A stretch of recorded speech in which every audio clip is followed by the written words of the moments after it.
Welcome back, Champions of Ruin. This is the second video in my series exploring evil-themed characters and villains in Baldur's Gate 3. Today we're building the Justice of WEALD and WOE, which is a prestige class from the 3.5 edition of D&D Tabletop. The Justice of WEALD and WOE is a class of elven-specific archers and wilderness warriors whose sole purpose were the goal of removing humans from Faerun in service of an organization called the Eldreth Veluthra. The Eldreth Veluthra are an ancient organization of elves from the fabled city of Mitranor, who originally formed to investigate the first humans who arrived on Faerun via magic from another world. Humans are not indigenous to Faerun. They are considered by this particular group of elves to be an invasive species, and completely against the natural order. Because of this, this group, I think it's like 5 or 6 houses of elves, have over the years held secret membership in this group, and they send out guerrilla warriors all across Faerun, basically to meddle, assassinate, wage guerrilla warfare, and provide violent and murderous nuisance to human cities and settlements all over the continent. The justices in the lore are peak archers that come from wilderness backgrounds, typically ranger and rogue, and so we're going to start as a ranger to make that work. We're also going to be dipping a tiny bit into warlock and into barbarian, which is probably not exactly what you guessed from this particular spread of stats. This build is meant to be able to solo the first 2 difficulty classes of the game. It can solo balance, then it can solo explorer. There's an argument that if you don't take the warlock and just are a far more straightforward archer with the build, basically take 2 additional levels of ranger or perhaps 2 additional levels of rogue for the feat, then it's a perfectly viable solo build for there. I think splashing it out a little too much thins it out and makes it not good as a solo build for the higher difficulties. But even the build as is, I think, works very well in Tactician as part of a duo or as part of a team. And because of its high charisma, the full build that we're doing ends up being a kind of party face as well. You won't be as good as someone who's built specifically for that from an expertise standpoint. Our goal is primarily foremost to be an archer. But it also is to be an archer that is kind of an all-arounder. The justices are meant to be all-around agents, filling in every warrior role, meant to protect our other classes when they form war parties. So you're going to be a good all-around character. Meant to fill in as a person whenever someone is out of spell slots. You would sub this in to kind of give your party a top up to make the most out of your short rests and long rests. So we're going to start as a ranger, and most of the selections have been already made. I'm using Astarion for this because Astarion's the only full elf in the party, and also kind of an evil bad guy, sort of, as far as all the companions go that you get. No matter what, he is probably the most decidedly bad, quote unquote, though he has an incredibly interesting redemption arc, which is again why I picked this. I also want to stress that if you're going to be role-playing this by yourself is one thing, but if you're going to be role-playing it with friends, I would talk to them about what they're comfortable with, you know, just in case. Being an elven supremacist is probably not necessarily fun for some people you may know, as they may be dealing with real-world analogs of that stuff in real life, and it's just not fun to always deal with that. So maybe this isn't always the best time and place to, you know, be doing that sort of thing. For favorite enemy, we're going to take Sanctified Stalker or Keeper of the Veil. I like Sanctified Stalker. I like religion proficiency. Of all the intelligence proficiencies, I think it's the one that is the one worth scamming the most, even though we have negative int, because there's always a chance later on in the game that we'll find a particular magical mirror that you can use to get +2 to your stats. So having Sanctified Stalker and Religion is good, because by the end of it, you'll end up having a +5, and you can use buffs like Guidance and things to help you out to get a decent shot, because it's a DC 25 Religion check. In a party that has buffs and things, you can do that pretty easily. You can also have everyone just pass around the damage circlet of intelligence to help with it as well. For Natural Explorer, I think you should take Wasteland Wanderer Fire. If you're not using Astarion, then Urban Tracker is also very good to get proficiency in Sleight of Hand. We won't have, and if you need it for early game. If you're playing this as a main character, I recommend Wasteland Wanderer Fire, and respecking out if you decide to wear this armor. This is the unwanted scale mail chest plate. It's a medium armor that lets you get your max dex no matter what to your armor class, and it also gives resistance to fire. If you have that and that's what you're going to be wearing, you can respec out and pick something else. And then we're going to take this incredibly unusual stat spread. This is not a very common stat spread, I think, across any build. High dex, high charisma, and then wisdom over constitution is a choice. It's a number of choices. It's because we're going to have wisdom-based spells and wisdom-based abilities. We're going to have some charisma-based spells and charisma-based abilities, even though we're not going to pick spells that actually use that. Besides, a very specific cantrip is an option. I don't normally take it, but it's an option. If you're doing a star and you're going to have deception by default, which is great. You'll have perception from being an elf, and then you'll pick nature, stealth, and athletics. Investigation, animal handling, insight, and survival aren't all that great. There's an argument for insight instead of nature, and I think insight actually comes up more often, and if you're playing this as your main character, this is what you want to do.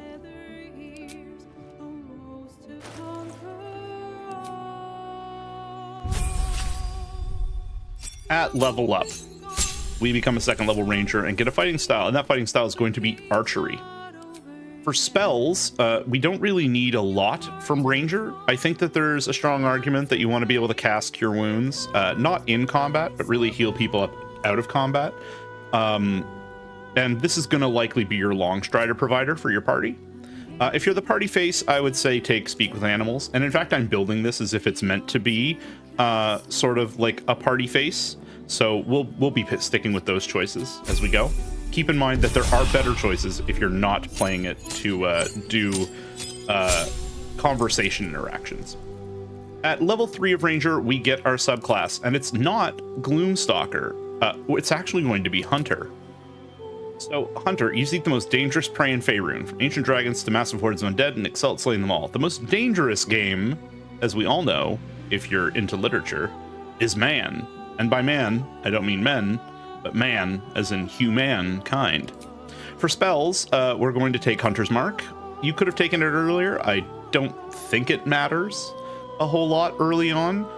The extra 1d6 slashing, sorry, I think it does matter. The 1d6 extra slashing is actually a make or break one-hit kill on a lot of early game enemies. So actually, you should have taken this probably instead of Longstrider. I think Longstrider is less valuable, and you could Speak with Animals right away, and then you would take Speak with Animals or Longstrider here. With Hunter, we're going to take Colossus Slayer. So Colossus Slayer you would think would be a lot more like Giant Killer, but no. Colossus Slayer is once per turn, your weapon attack deals an extra d8 damage if the target is below its hit point maximum. You're not actually going to be starting fights, you're going to be finishing them. And this is going to help you do it.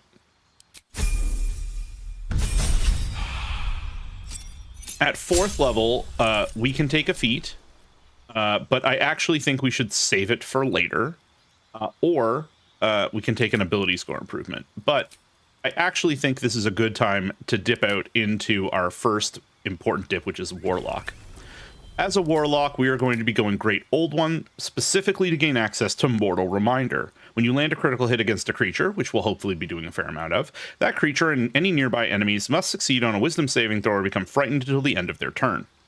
There is a lot of gear in this game that stacks up to give you better chances to crit, and there's always Champion Fighter. We won't be taking any Champion Fighter. We'll be relying solely on the gear to improve our crit chance, but we'll also be shooting a lot of people from advantage from another thing we get from our 2-level dip in Warlock. For spells, we're going to take the best possible spells for someone who isn't planning on doing a lot of forcing people to make saves and things. We're going to take Armor of Agathis, which is an early game defensive buff for us. And we're going to take Hellish Rebuke or Hex.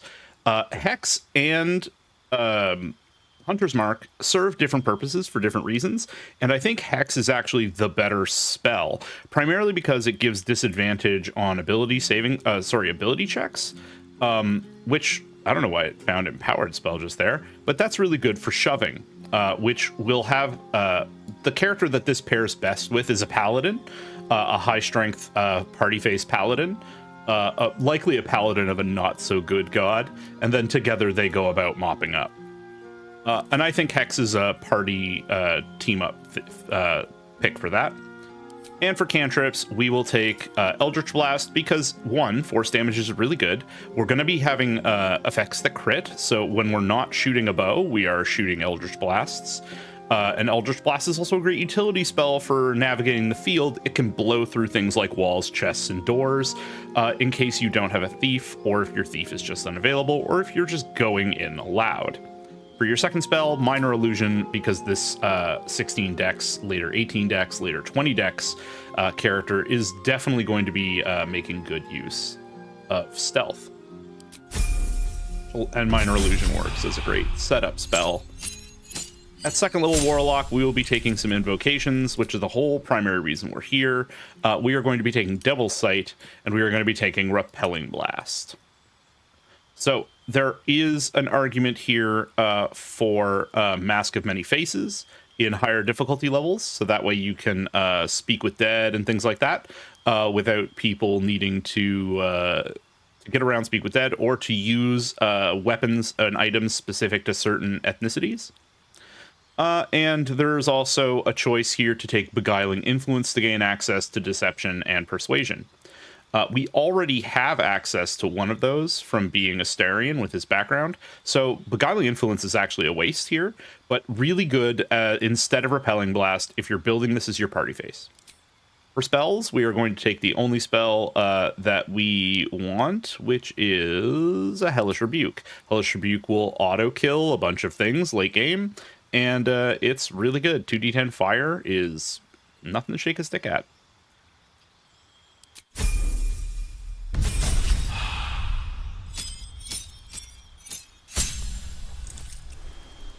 At sixth level, we will not be taking a level of Warlock. We will be taking our first level of Barbarian. So Barbarian gives us a couple things. Specifically, it gives us Rage. Rage is one of the ways that this build tanks. There are 2 levels of Barbarian in this build. I like them because, again, it's built to be a good all-arounder. You will be basically hopping into melee, raging, and basically doing absorbing damage. You have not great con, but Rage adds to your dex, and you can use Reckless Attack to increase your chance of doing crits, which you'll be doing lots and lots and lots of, hopefully, with your enhanced to crit hit, or sorry, your enhanced to crit chance, as well as having lots and lots and lots of multiple attacks. It's also really good because it qualifies for your Colossal die, which is an extra d8 against someone who hasn't already been hit.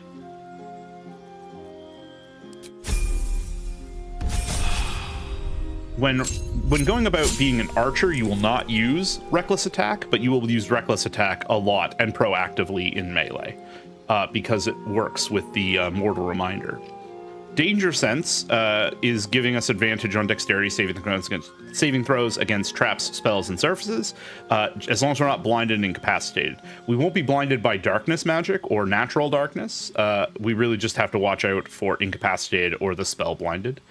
If you find that you're running into that, there is a ring that removes blindness, but I think with Devil's Sight, it's not going to be a problem unless you're intentionally trying to use Fog Cloud instead of the darkness spell. We accept, and our dip into Barbarian is done. At level 8,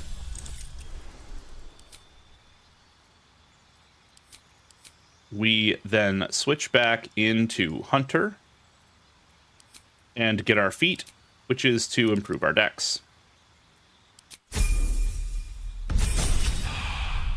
At level 9, we are a 5th level of Ranger. This gives us our extra attack, which we sorely need. Being a fighter that only gets 1 attack per round at ranged at this point is pretty bad. It's just really that we've been doing a lot of things, a lot of support.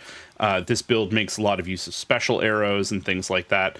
Not getting your second attack until 9th level is kind of debilitating, but to get what the cool things that the build does on board, I don't think even in Tactician or Explorer, a Tactician or in Honor mode, the game is actually also hard that every character who can potentially have a second attack needs it, especially considering that we have had access to Eldritch Blast since level 4. Level 4 or 5, depending on what order you've done the build in. We're going to pick up a level 2 ranger spell here, and it is going to be... I really want to say it's Pass Without Trace.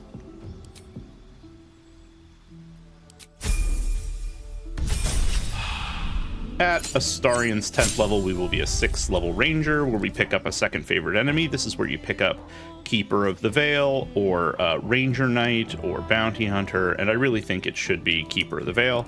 And for Natural Explorer, we will pick up Wasteland Wanderer Cold, and we will replace no spells.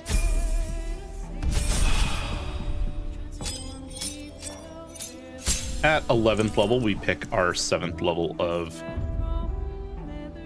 Ranger, which is our defensive tactics. Opportunity attacks against you have disadvantage. Your unshakable resolve against your unshakable resolve grants you advantage on saving throws against being frightened. Or multi-attack defense. When an enemy attacks you, they have a -4 penalty to additional attacks against you until the start of their next turn. This is, I think, by far in the late game the most powerful feature we can get here. And here is where we pick up something like Spike Growth to control the field. Or there is a strong argument, I think, for having someone with lesser restoration all the time. Basically, poison and paralysis come up a fair amount, and since you're in the back row, you can kind of dash in to give this. But you can't cast spells while you're...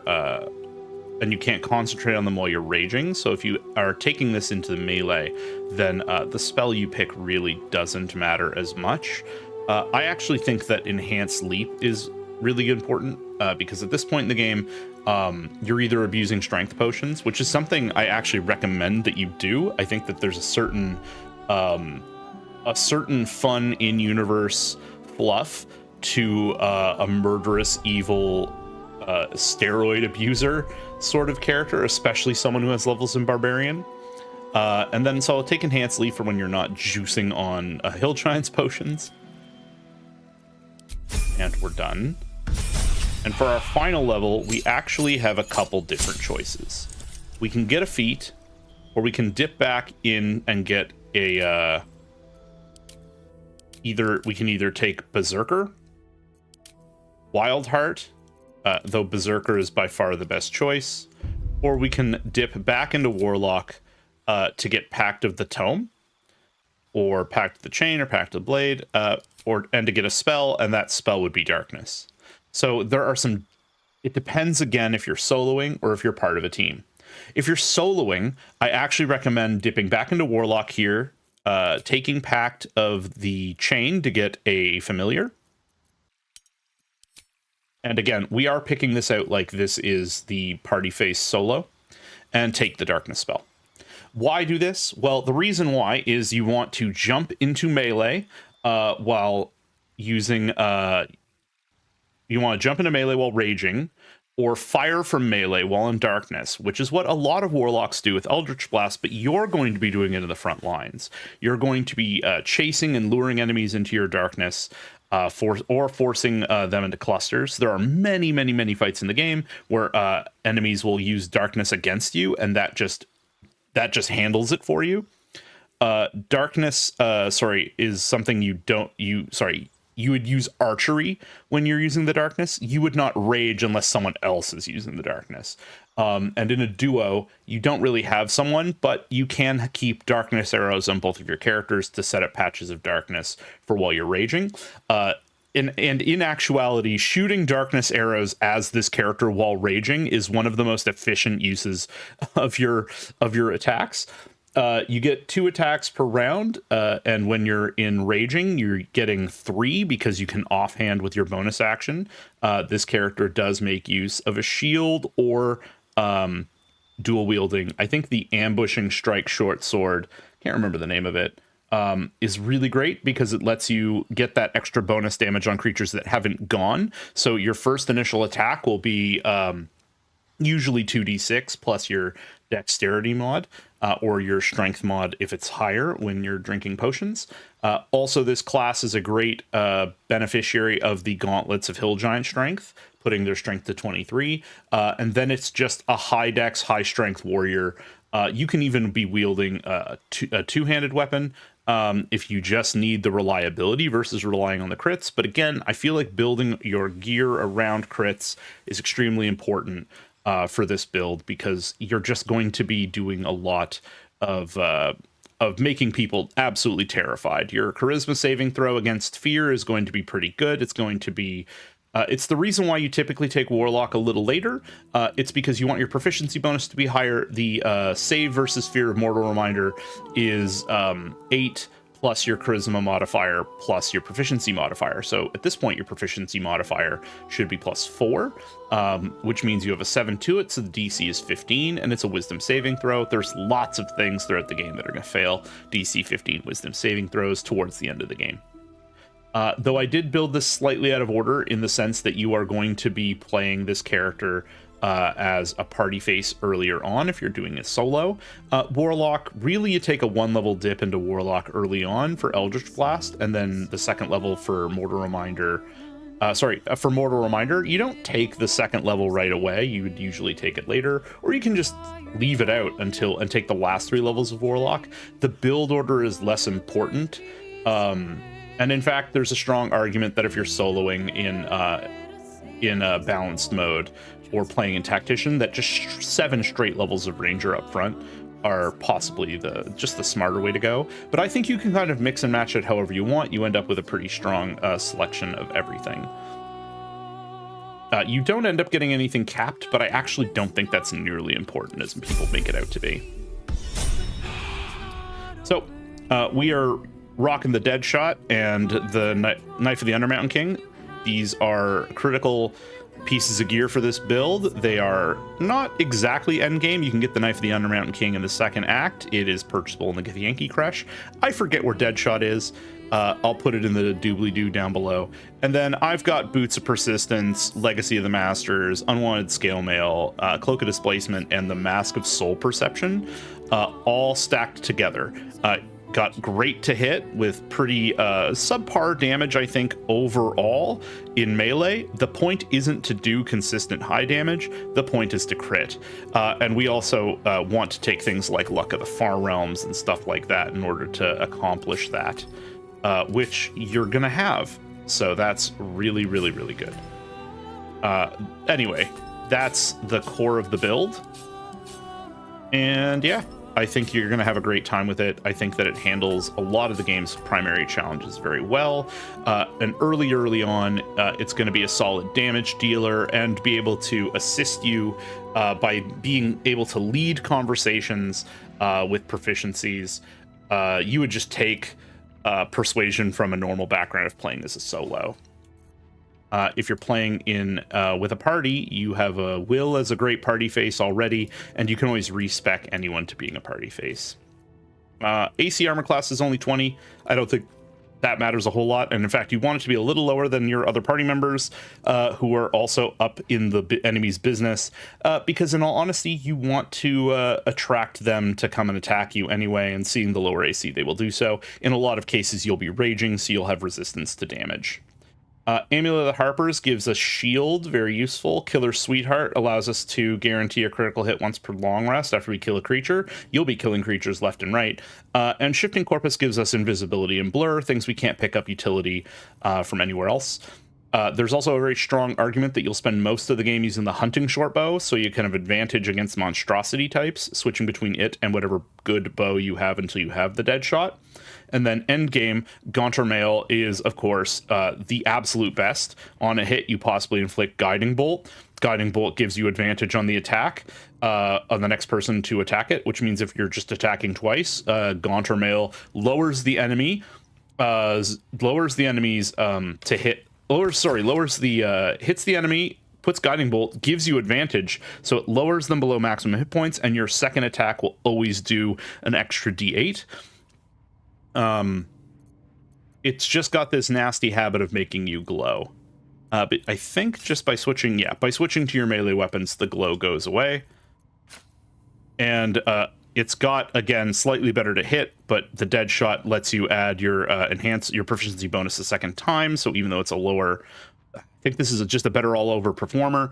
But there is a strong argument that in fights where you just have a single enemy, say some of the game's bigger bosses, that this is the bow that you want to be using. It also gives you access to Celestial Haste, which is just haste with concentration. The concentration element of the spell is less good, especially if you're going to be raging. But that's it. The build handles quite well. Let's see. Shall we? Let's see how well it handles. Well, I guess everybody's kind of not combat ready except for Karlach. Karlach. So let's see what we can do here. Standard attack 90. Drop darkness.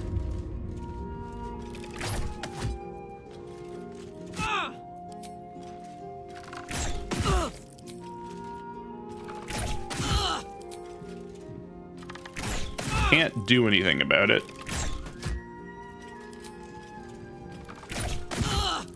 Look at the stacked bonuses. Aiming enhancement, soul perception, archery, and weapon enhancement. Karlach is also just absurd. And then if we're using the other bow, even though we're in darkness, we have lit everything up, which is hilariously funny. And then you can just hop in and start. We actually didn't crit her a lot because she's immune to crits, I just realized. Baldur Dash. Oh well. Yeah, so it's pretty good. I would say that you can get away with a lot of scamminess with it. And again, since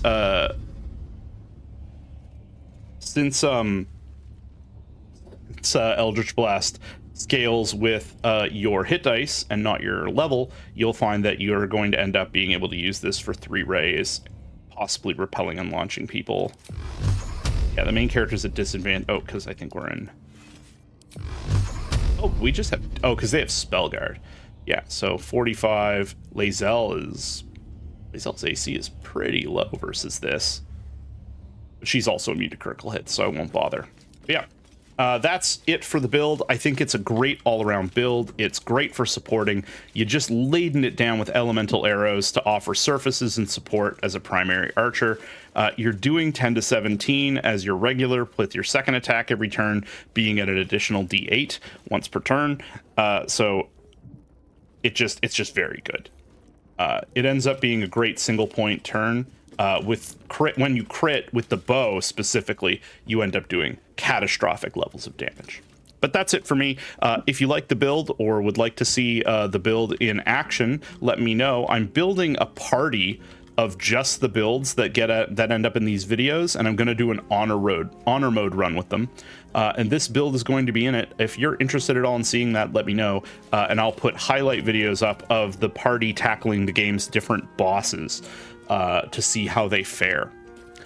Please like and comment on the video if you liked the video. It does wonders for the algorithm. Comments are huge. Feel free to give me any input that you might have on the build. I'd love to hear it. Again, it's not meant to be ridiculously strong or powerful. It's meant to carry forward a certain amount of flavor from the old game while still being useful and not necessarily being absolutely broken. And I'm open to reinterpretation. If someone else wants to throw in their Justice of WEALD and WOE build in the ring, I'd love to hear about it. Yeah, take care. I will have another video out soon, and this was supposed to be the Auspician, but the Auspician from the Auspician build I had, I didn't like it. I ran it through some boss tests, brought it to some encounters, and I didn't like the way it functioned. It just didn't click the way I hoped, and I'm just reconfiguring it. So hopefully that video will be out soon. Take care.